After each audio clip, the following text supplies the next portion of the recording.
Omitofu, and welcome to another Kung Fu conversation. I am Shimu Arlene.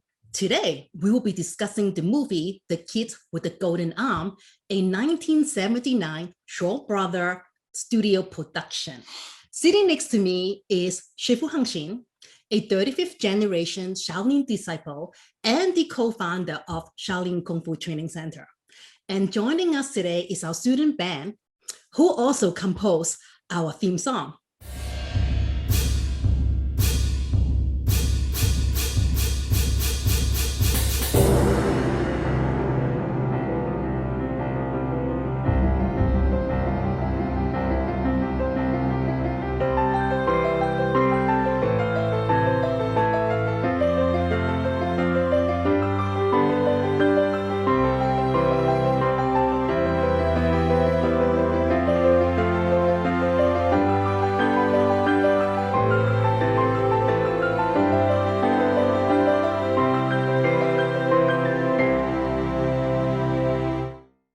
Ben, welcome to the show.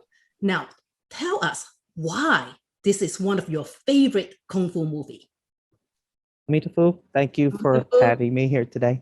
Okay, why this is one of my favorite, it possibly might even be my favorite Okay. Kung Fu movie. Okay. And I think if you ever watched it or heard about it, you'd know why pretty much straight off the bat. Anyone who's heard of the movie, it has a ton of action. It has most every trope that you can imagine in a Kung Fu movie. So you might have a movie, let's say, that's about a drunken master. We have a drunken master. You might have a movie about death palm. We have a death palm in here. You might have a movie about someone who has like crazy chi control, internal healing. They have that. Every style weapon, they have most weapons are represented here. All of that is represented in this film. It's a roller coaster ride, beginning, middle, end, all the way through. It's just a ton of fun. When was the first time you actually saw this movie? So I saw this movie probably for the first time in 1980, I would say, right after its release. And I saw it here locally in New York on TV, on Channel 5. They used to have a Kung Fu cinema on Saturday afternoons or possibly Sunday afternoons. And it was called Black Belt Theater. And I saw it and immediately it impacted my life. So almost immediately after watching that, my siblings and I would go in the backyard and we would choreograph our own Shaw Brothers style fight scenes inspired mostly by this film, because at that point I didn't even know, this existed as a genre. That didn't, I'm 10 years old. I didn't know this was a thing. What impresses you the most? Hands down, the thing that stands out the most in this movie to me is the dialogue. It is chock full of amazing lines. Every character at one point has a line that is just amazing. I do agree with you. Before we dive into the dialogue, can you give us a very quick summary? So the movie centers around a gentleman by the name of Yang Yuheng. And he has been tasked with taking a shipment of gold to an area that has been suffering famine. Already, it's kind of like, why is he bringing gold and not food? We don't know, but the gold is what he has to bring. And it becomes clear from the opening scene that there is a gang of villains that are called the Chisa Gang that is after the gold. So that's established in the first 60 seconds of the film. That's when we have our first casualty, and they introduce the gang as kind of like this outside thing that you haven't seen yet. So Yang then explains that the Chisa Gang is well known for their Kung Fu skill. Right. And in fact, they have 4 chiefs in the gang, and each one of them is a master martial artist. And they're ranked by their skill in Kung Fu, 1, 2, 3, 4. Then, in order to combat that, Yang hires a team of heroes to help him with his escort to get the gold from point A to point B. And that is how we're introduced to the main characters of the film. Let's get back to those funny dialogue that draw you in as a kid. So I have 3 or 4 lines that I consider to be like my personal favorites of the movie. The first line that stands out to me is when we're introduced to Long Axe, Short Axe. They're scouting ahead. The 7 hooks spring out of the bushes and surround them.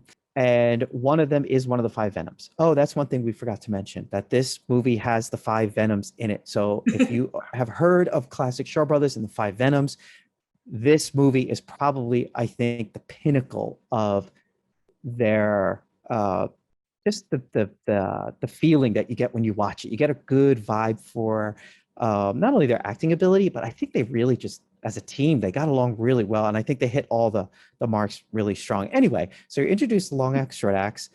Short Axe says, they won't talk, only kill. Do you care? And then Long Axe says, guess not, because they'll soon be dead. And then they proceed to fight and defeat all of the bad guys. And that line stuck with us for years. Oh, you the 7 hooks. Guess you must be. Not a friendly bunch. They won't talk, only kill. Hey, do you care? Guess not, because they'll soon be dead. My favorite, I think maybe is as a woman point of view, is that this is the scene where Mr. Lee got heavily injured by this poisonous sand palm.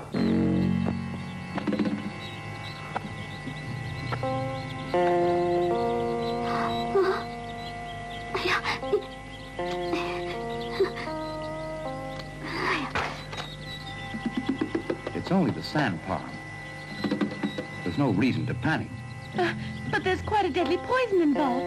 It's fatal in every case. Nonsense. The skills I've learned, they'll save me.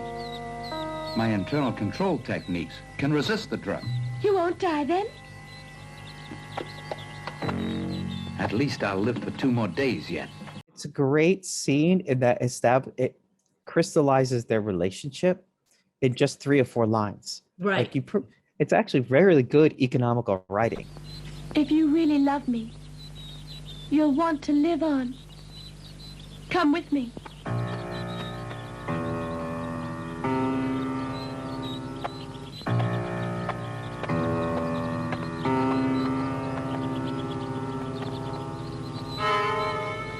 I mean, if you were just looking at it and you have these 2 characters that they don't understand what is important to each other, then basically they don't have much chance. If in a real life, if the guy treated you like this, I think you should just be honest, leave the relationship. It was almost like he was so almost in a hurry to die. Right. Because if he died, then his legend would live on. However, if he fails and he died, then his reputation would be lesser. But I also thought to look at it the other way, because she said that, if you care, you live on, you stay with me, right? So it reminded me on the movie Superman, right? Where the first one, where he actually had an opportunity to become mortal, to be with Lois Lane. And he was so close into giving up his superhuman power just for love. But at the end, when you have to choose between duty, be a hero, and be a lover, he decided, I'm going to become the hero because the world needs me more. So now the whole concept of this is, can a superhero have a healthy relationship? No. Very simple. If you want to be the hero, you cannot have a stable relationship. You watch even today's hero movie, even older time hero movie, right? Society needs you at any time, any moment. Yeah, that's why it's so hard to have a good, stable relationship. And at the same time, their lives can be risky at any moment. Duty versus love, right? That's always this like balance. What do you do? The relationship topic did weave in and out of the movie, because later on, when Agent Haito was introduced to Miss Lang, there was a line where it seemed like a pickup line.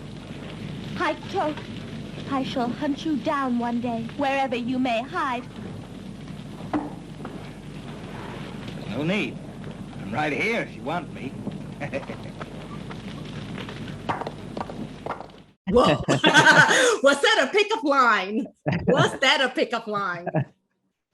I also think it's an interesting point how, when you put it in that context, how everyone is flawed. Yeah. Yeah. These are not perfect heroes. They're very human. They're Mhm. very flawed. How about we do this? Let's just put a list together and we'll put them in two columns. One will be the good guy, and we'll discuss it. And one is the bad guy for now. And let's take a look at them and see, can we compare them a little bit and see how maybe the character flaws, as you kind of mentioned, into play with the theme of the movie, and whether or not they kind of shift side throughout the movie. So on the hero side, we have Yang Yuheng. Mm-hmm. We have Lang Feng, who is Miss Lang. We have Li Qingming, the swordsman. Right. We have Yang Imfeng, who are long axe and short axe. Right. And then we have Agent Haito. Mm-hmm. Those are our heroes. Okay. And let's move on to the bad guy, Shifu. Take it away. We start golden arms, Mm-hmm. start silver spear, Mm-hmm. start iron Rope. rope, Uh-huh. and then brass hat. The ranking of this gang is not by age, but by skill set. Is it something that was normally done, or it was just something that they created in this movie? That's even in the wildlife. That is the truth, but the skill set. Example, right? You want to be the leader, right? You have to have the skill to lead. Monastery, a difference. If you the first disciple to go earlier, doesn't matter your ages. You're the older grown brother. Even your age younger, but you you the better. The time how long you be in a monastery. Yeah. Ben, tell me something about Golden Arm. What struck you the most about his character? He's great because Golden Arm was my first introduction into the Southern style Kung Fu. Never saw anything like that before. So that immediately stands out in terms of his fighting style. Okay. And then personality wise, he is kind of a very interesting villain because he is the leader of this ostensibly bloodthirsty gang that they're not too proud to not stoop down to murder. Let's put it that way. Like they will do what they need to do to achieve their aims. But he's also very honorable at the same time. He has a code of conduct. Okay. And he sticks with it. He never in the film does he ever vary.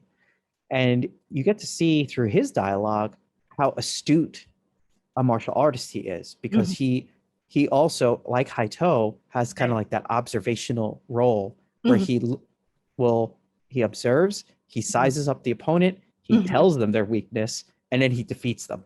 Toward the end of the movie, he will be fighting Mr. Lee. And he told Mr. Lee, You're a hero, but still, you don't seem like one. At least, not to me. You must keep your temper and stay calm, or else you can't win. so he's like teaching his opponent that the reason you're gonna fall, you're not gonna make it, is because you cannot remain calm. Can you name a personal flaws? It would be his overconfidence in his ability. What about Silver Spear? Silver spear, like when he fed, he basically doesn't matter. His goal is to win. Even during the when he fed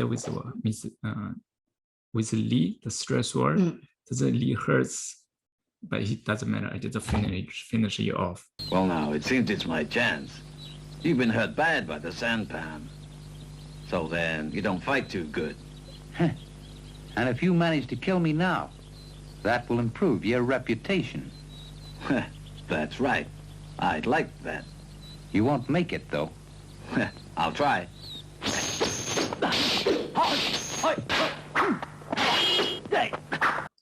No moral. Yeah, I think that's right. Pretty much spot on. That kind of, he has a flaw. He's no compassion. Yeah. Like, But he was a bad guy. No. he was a villain, which bad they guy. tell you in the dialogue. And we're villains. So let's go to Iron Rope. Miss Lang describes him as despicable. Miss Lang, we've never met. I'm Arnrobe, the Chisog Gang number 3 chief. Anyway, I never fight women. You may go. We'll meet again.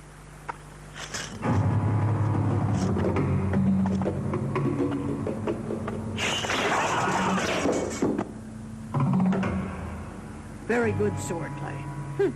You are despicable. Huh. Well, what do you expect from a criminal? All I want to do is win. So he's honest, right? He's very honest about that. And he just okay, basically to tell you who I am. Let's go directly to brass hat. He doesn't live very long. I think as a person in Shisha gang, he's a ranking number 4. He's basically the weakest of the 4. He used the arm to grab, to punch, double fist. He also wearing a bracelet on the wrist and then wearing bracelet on the waist. Now, I think we've forgotten about one villain because he came in at the end of the movie, the unexpected Iron Feet. Yeah, so Iron Feet and Golden Arm were partners, I think, or at least maybe equals at one point. And they had a falling out, and then Golden Arm started the Chisog Gang. And the Chisog Gang is built kind of like the way the mafia is here in the United States, like organized crime, where you had the chiefs, and each chief had their own little subgroup. Golden Arm thought Iron Feet was either dead, defeated, or run out of town. Right. Because he did not know he was coming back at all. So when he came back at the end, that's the big surprise reveal, is that Iron Feet is alive and well. And here we go. Now we have this new villain that's entered the scene. I found it like Iron Feet is a very interesting character. Those two started off together, but then Golden Arm was very successful and he was jealous. But he didn't just become jealous, he became patient, and he was plotting and planning until this mission, the chance that he could come out and claim it all, right? So he was close. So he also has that wisdom as a villain. I thought he was very interesting. We got the bad guy. Did the bad guy at any time change and shift? I think they did have a shape. At the beginning, if you hear about Golden Arms, he's a leader. He must be very cold-blooded, right? Basically, he just want to kill what he wants. But he also have this 义气, right? Also have this Brotherhood. Supposed to be, as even you as a gang leader, had this honor. Right. Even he have a chance. You mentioned he tried to kill Miss Lam. First time he did, okay, let you go, right? Second time, even he know I'm gonna die, right? I can still revenge, kill her. But he will say, okay, basically you have nothing to do with my challenge or my life. I just okay. I will also let you prove in second chance. He put a blade on Miss Lam's neck. He also lets her go. Let's talk about hero.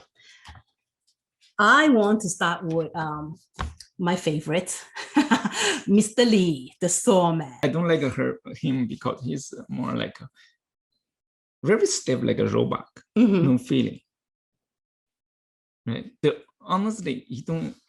That's a only thing know like in Oriental one of the verb called me. Yeah, me means you suck into the certain perspective left. I think he basically had me. I have it captured. Lee is a jerk, but everyone respects him, up to that point. And there's almost a little bit of a rivalry between Silver Spear and Golden Arm, but who's going to take Lee out first? What about Long Axe and Short Axe? That pair, I call them brother.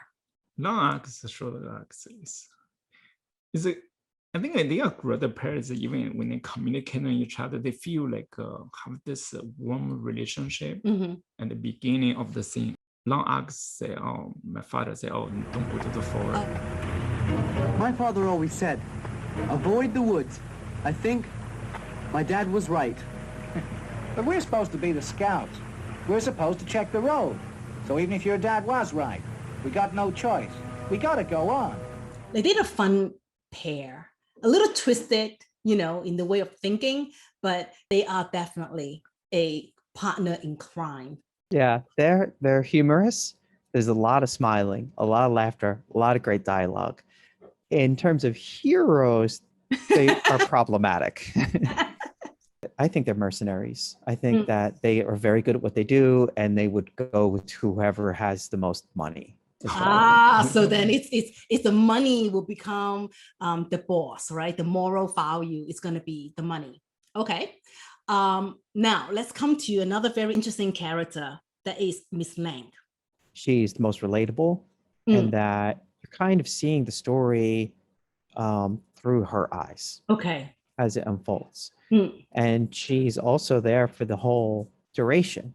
And whether her lifespan goes from before the movie begins to after the movie ends, what can't be said for 99% of the people in this movie. That brings us to a very interesting Agent Haito, the drunken master, which a lot of people love. And it's a character that the movie industry portray again and again. First and foremost, Shifu, where did the drunken style begin? Drunken style begins more than a dozen years ago. Actually, it's not never possess, okay, which martial art do drunken master. They may have different martial art, they do drunken master. So long history. Even in Shaolin Kung Fu, other martial arts. This is story. And I'm sure that the next question that a lot of people ask is, do you need to get drunk to train drunken style? No, don't be silly. You need to get a drink, get a drunk. A lot of people, they might say, oh, when you want to really drink first, you need to drink until you're drunk. You need to feel that feeling. That's the secret, but not the true of the training.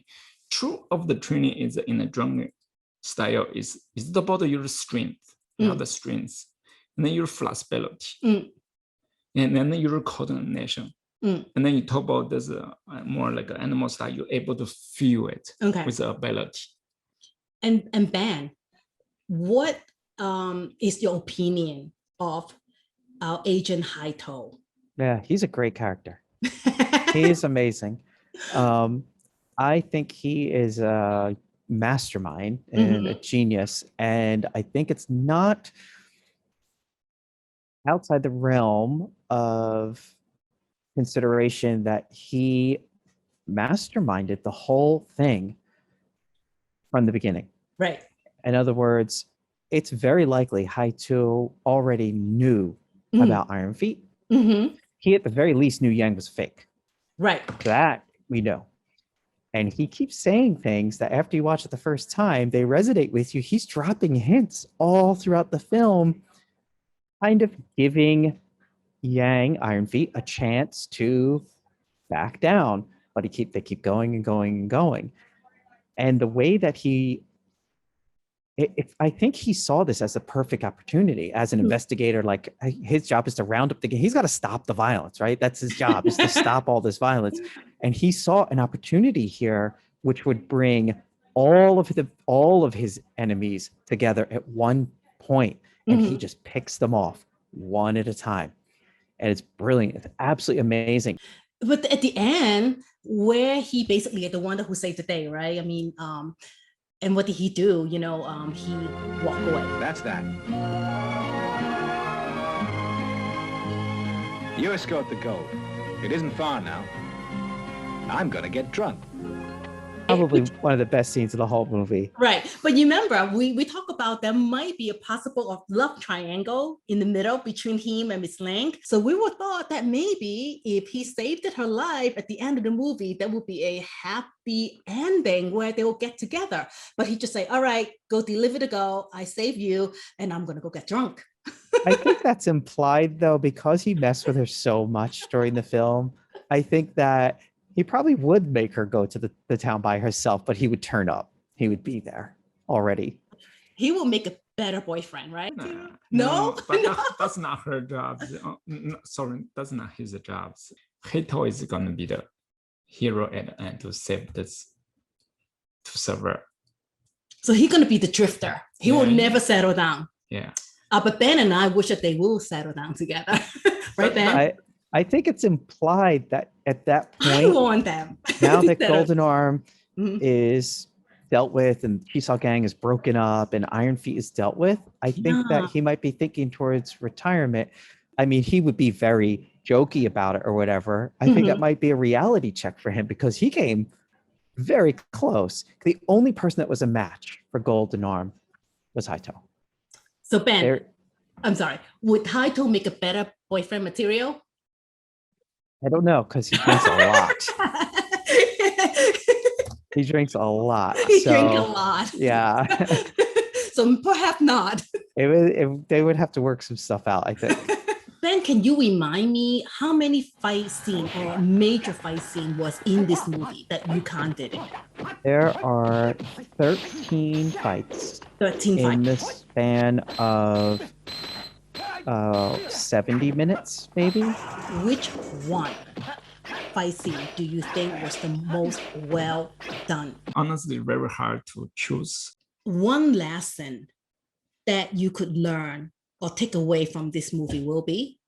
I like how this movie emphasized almost like it's almost like a Sun Tzu approach of this top-down view. And even when you're in the thick of it, how the people that are, if you're just reacting in life to whatever's coming, you're not going to get far. You can't be reacting. You can't be overly emotionally invested in what's going on. When things start going bad, you have to step back and assess the situation and calmly and rationally approach the problem. Right. Which we see in this film, people that do that live. People that don't, don't. I think this movie also teach a lot of loyalty, even between the long arcs, short arcs, even question with the young's ability at the end, they still hope him to score the goal. So Ben, thank you so much for joining us for this conversation, and really thank you for recommending us to this really complex movie. I hope that everyone enjoyed this episode, and please do let us know, do you agree with our analysis of this movie? What is your take on it? Who's your favorite hero, villains, lesson that you could take away from this movie? We definitely would want to hear from you. So again, please like our video if you do, subscribe, and hit the notification bell down below. And with that, I will see you in our next Kung Fu conversation.